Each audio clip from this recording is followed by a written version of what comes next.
My name is Amos. I grew up watching my father oil every tool before he hung it back on the wall, every evening after work, every single time.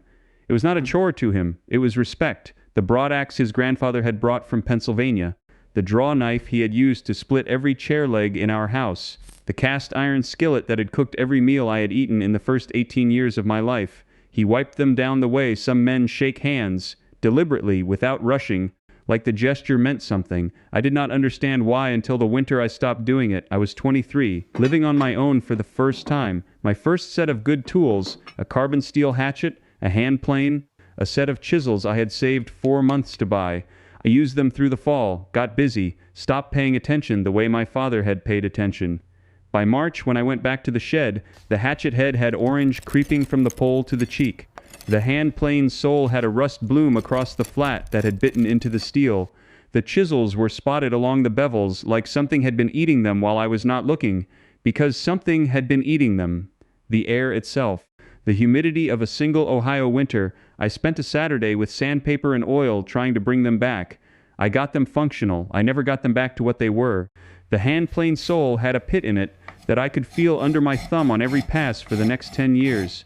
That was the winter I started paying attention the way my father paid attention, what I eventually learned, not that winter, but years later, sitting in a workshop outside Millersburg with an older man named Eli who had been making and maintaining tools his entire life, changed how I understood rust permanently.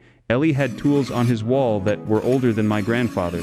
Working tools, not display pieces, not museum artifacts. Tools he reached for every morning and put back every evening. An adze head that his great-grandfather had forged. A timber slick with an edge still sharp enough to pare end grain clean. A set of Travisher blades that had shaped chair seats in that same workshop for 4 generations. No rust, not a shadow of it.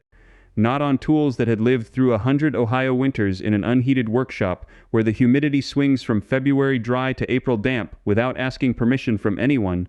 I asked Eli what he used on them. He did not answer immediately. He finished the mortise he was cutting, set his chisel down on the bench, wiped his hands on his apron, and walked to a shelf on the back wall. He came back with a mason jar, dark liquid inside, homemade label and pencil. 3 ingredients listed in handwriting I had to lean close to read. He set it on the bench between us. $5, he said, maybe less if you already have the vinegar. Before I show you exactly what is in that jar and exactly how Eli uses it, and I am going to show you everything, every ingredient, every measurement, every step, without leaving anything out. I want to be straight with you the way Eli was straight with me. This is not a single application that makes your tools immortal while you ignore them forever. Eli never claimed that.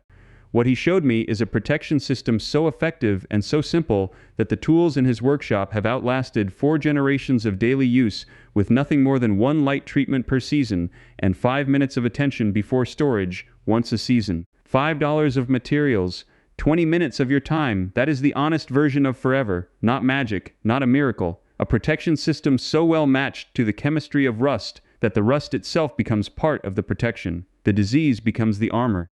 That is not a sales line. That is the actual chemistry, documented by a French metallurgist named Henri Braconnat in 1813, used by the Canadian Conservation Institute to protect iron artifacts they intend to preserve for the next 500 years, and practiced in Amish workshops across Holmes County and Lancaster County for generations before any of us were born. If you have a single good tool sitting in your shed right now with rust starting on it, a hatchet, a hand plane, a cast iron pan, a gate hinge, a truck frame, subscribe now, because what Eli showed me that afternoon in Millersburg costs $5 and takes 20 minutes and will keep that tool in your family long after you are gone. The dark liquid in Eli's mason jar works because of a naturally occurring compound that exists in oak bark, walnut shells, chestnut hulls, grape skins, and the strong black tea your grandmother made on winter mornings. It is called tannic acid, tannin, the same compound that makes a cup of strong black tea feel dry on your tongue. The same compound that medieval leather tanners used in their oak bark vats to turn raw animal hide into shoe leather, which is literally where the word tanning comes from. Tannin has been working on organic materials for as long as forests have existed, but its relationship with iron is something different entirely. Something that the commercial rust prevention industry has spent considerable money ensuring stays off the label of your $15 hardware store rust converter. When concentrated tannic acid contacts iron oxide, the orange flaking rust eating your tools, the two compounds lock together in a chemical reaction that produces something called ferric tannate, a hard, stable, deep blue-black compound bonded directly to the metal surface beneath. The rust does not just stop. The rust transforms. It becomes a protective layer harder and more weather-resistant than the rust that was destroying the tool moments before. This is the same chemistry that kept iron artifacts in European museum collections intact for centuries. The same reaction that produced the black iron gall ink in medieval manuscripts that have not faded in 800 years. Museum conservators use it today on Iron Age artifacts they intend to preserve indefinitely. Eli uses it on the tools in his Millersburg workshop. The results in both cases speak for themselves. The hardware store rust converter sitting on the shelf at $15 to $25 a bottle. Pick one up next time you are there and read the active ingredients on the back label. You will see it plainly. Tannic acid, the same compound. A fraction of a gram in a plastic bottle with a branded label marked up 1,000% from what the raw material costs at an agricultural supplier. 100 grams of food-grade tannic acid powder costs between $3 and $5 online or at a farm supply store. That 100 grams treats every piece of rusted iron and steel on a working farm. Most households use the same bag for years. Eli mixed the formula while I watched. He did not measure with precision instruments. He did not consult a written recipe. He moved the way a man moves when he has done something 10,000 times, unhurried, exact, without thinking about the steps, because the steps have long since become instinct. The mason jar came down from the shelf. 3 ingredients came off the bench. The whole preparation took 4 minutes. But before he touched a single ingredient, he did something I almost missed because it happened so quickly and looked so ordinary. He picked up a stiff wire brush, the kind with the short steel bristles set in a wooden handle that costs $1 at any hardware counter, and he went over the rusted adze head sitting on the bench in front of us. Not aggressively. Not trying to sand the rust away. Short, firm strokes that knocked off the loose orange flaking, the powdery surface rust that comes off in your hand when you squeeze it, while leaving the tight rust underneath completely undisturbed. I asked him why he was not taking all the rust off before treating it. He stopped brushing and looked at me. "The rust is the ingredient," he said. "You take it all off and the formula has nothing to work with. That is the preparation step that most people get wrong. That is the step that determines whether the coating bonds permanently or fails within a season. The tannic acid needs iron oxide to trigger the conversion reaction. Bare clean metal gives it nothing to grab. The loose surface rust needs to come off because it is not bonded to the metal and will prevent the formula from reaching the rust that is. But the firm, tight rust, the layer that has actually bonded into the metal surface, stays. That rust becomes the ferric tannate. That rust becomes the protection. 4 minutes of wire brushing. Remove the loose. Leave the firm. That is the entire preparation. The formula itself has 3 components. Eli measured them by eye, but gave me the proportions in terms I could write down and replicate. First component, warm distilled water, not tap water. Eli was specific about this, and the chemistry explains why. Tap water contains dissolved minerals, calcium, magnesium, and in many municipal systems, trace chlorides. Chloride ions accelerate iron corrosion. You do not want to introduce the very chemistry that causes rust into a rust prevention formula. Distilled water is clean. It lets the active ingredients work without interference. A gallon at the grocery store costs $1 and makes enough formula to treat every piece of iron in a working farm's tool inventory several times over. Second component, tannic acid powder, food grade. Eli measures approximately 1 level teaspoon, roughly 4 grams, per half cup of warm distilled water. The water at this concentration turns the color of strong black tea, dark brownish amber. That color is the tannin. That is what you want to see. Stir until fully dissolved. Approximately 2 minutes of stirring with a wooden dowel. The powder dissolves cleanly without residue at this concentration and at warm water temperature. Third component. This is the catalyst that most people making homemade tannic acid treatments leave out, and leaving it out is why their results disappoint them compared to commercial rust converters that use the same base chemistry. Eli adds approximately 1 teaspoon of phosphoric acid solution, available at hardware stores as navel jelly or as concrete etching solution, to the dissolved tannic acid mixture. The phosphoric acid serves 2 functions simultaneously. It lowers the pH of the formula to a level that accelerates the ferric tannate conversion reaction from a gradual process to one you can watch happen in real time. And it reacts independently with any iron oxide the tannic acid does not fully convert, producing iron phosphate, a second stable protective compound that fills the gaps in the ferric tannate layer and gives the finished coating its exceptional weather resistance. The Canadian Conservation Institute's published protocol for iron artifact preservation uses this exact two-component chemistry, tannic acid plus phosphoric acid, for precisely this reason. Together they produce a coating more complete and more durable than either produces alone. Commercial rust converters at $15 to $25 a bottle use the same combination. Eli's formula uses the same combination at a fraction of the cost from raw materials that have been available at farm supply counters and hardware stores for generations. The winter modification sits in a small tin on the same shelf as the tannic acid powder.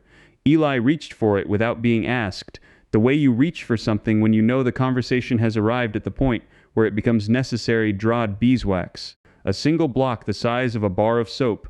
50 cents worth purchased from any local beekeeper or farm supply counter. Less if you keep bees yourself, which most Holmes County families do, he explained it simply. The ferric tannate coating that the tannic and phosphoric acid formula produces is hard and chemically stable. It bonds to the metal surface and does not wash off in rain or wipe off with a damp cloth. But it is microscopically porous, not visible to the eye but present at the molecular level. In dry, moderate conditions, those pores do not matter. The coating performs at full capacity year-round. In an unheated space through freeze-thaw cycling, where moisture condenses on cold metal surfaces during temperature swings, and then freezes into the microscopic surface texture, those pores become pathways for water to reach the metal beneath the coating and begin the rust cycle again at the points of least resistance. The beeswax closes the pores not by sitting on top of the ferric tannate as a separate layer, by being worked into the surface while the final coat of formula is still slightly tacky. The 20-minute window after the second coat application, when the ferric tannate has formed and darkened but has not fully hardened to its final state. In that window, the wax penetrates the microscopic surface texture and fills the pores rather than sitting above them. When the coating completes its cure, the wax is inside the structure, not on top of it. Water has nowhere to enter. Freeze-thaw cycling finds no pathway. The complete application sequence that Eli walked me through proceeds in 5 steps that take approximately 40 minutes total across an afternoon. Step 1 is the wire brush preparation already documented. Loose rust removed, tight rust left in place, clean dry metal surface with the bonded rust layer intact and ready to receive the formula. Step 2 is the first coat application. Eli uses a natural bristle brush, not synthetic foam, not cotton rag for the first coat. Natural bristle holds the dark formula without absorbing it and delivers it to the surface in a controlled even film rather than flooding the surface unevenly. He works in one direction across the metal surface, not scrubbing back and forth but drawing the brush in single strokes the way a painter lays a wash. Even coverage, no pooling at edges, no skipped areas. Within 10 to 15 minutes, the color change begins. The orange rust darkens to brown. The brown shifts toward gray. The gray deepens into the blue-black of the ferric tannate forming in real time across the surface. Eli watches this happen with the same attention he gives to a mortise he is cutting, not anxious, not hurrying it, just present with the process because the process deserves presence. He lets the first coat dry completely, 2 to 3 hours in warm, dry conditions, longer on humid days. The surface should be dry to the touch and uniformly dark before the second coat goes on. Step 3 is the second coat. Same brush, same single direction strokes, same even coverage. The second coat is not redundant. The conservation literature is specific about this. A single thick coat produces a surface coating that sits above the metal rather than bonding into it. 2 thin coats fully dried between them produce a denser, more deeply bonded layer, because the second coat penetrates the microscopic surface texture of the first coat and fills it from inside rather than bridging over it from above. Step 4 is the beeswax integration, the winter modification that closes the surface pores. Eli melts a small amount of raw beeswax in a tin can set on the back of his wood stove until it is just liquid, not boiling, not smoking, just fluid. He applies it to the second coat surface during the 20-minute tacky window using a cotton cloth folded into a pad, working it into the surface with circular pressure rather than painting it on. The wax disappears into the surface rather than sitting visibly above it. When the surface cools and the coating completes its cure, there is no waxy sheen. The surface looks like the ferric tannate alone, hard, dark, matte blue-black. The wax is inside doing its work invisibly. Step 5 is the final barrier coat appropriate to the tool's use. For handled tools, axes, hatchets, draw knives, chisels, a light wipe of boiled linseed oil applied with a cotton cloth and buffed almost completely off just enough to fill any remaining surface texture. For cast iron cookware, the standard seasoning process in a 350-degree oven with a thin coat of flaxseed oil. For vehicle frames and agricultural equipment exposed to road salt and standing water, a rubberized undercoating spray applied over the cured ferric tannate layer. Ellie hung the adze head back on its peg when we were done. It looked the way it had probably looked the day his great-grandfather forged it. Dark and clean and hard. He told me his great-grandfather had never bought a rust prevention product in his life, had never needed to. The formula in the mason jar, the $5 mixture of tannic acid, phosphoric acid, and distilled water, had come to him the same way it came to every generation before him, not from a hardware store, not from an advertisement, from the man who taught him to use tools in the first place. That knowledge did not disappear because something better replaced it. It disappeared because someone figured out how to put it in a plastic bottle with a brand name on it and sell it back to the people who used to make it themselves for free. The tannic acid powder is on the shelf at the farm supply store. The navel jelly is 2 aisles over. The distilled water is at the grocery store for $1. The beeswax is at the farmer's market or the beekeeping supply counter or your own hive if you keep one. The formula is what you just learned. The tools on Eli's wall are what the formula produces across 100 years of Ohio winters. Your tools deserve the same. Leave a comment below telling me the rustiest tool you own right now. The one you have been meaning to bring back and have not gotten to yet. The axe head, the hand plane, the cast iron pan your grandmother left you. Tell me what it is, and tell me if you tried the formula. I read everyone. Subscribe now, because next time I am sitting down with Eli again, and he is going to show me the sharpening method his grandfather used on a dull blade. Not a new stone. Not a fancy Japanese water stone at $80. A single piece of local sandstone shaped by hand and a leather strop that has been hanging in that workshop for 60 years. A blade you thought was finished comes back to better than new in 10 minutes. You will not want to miss it.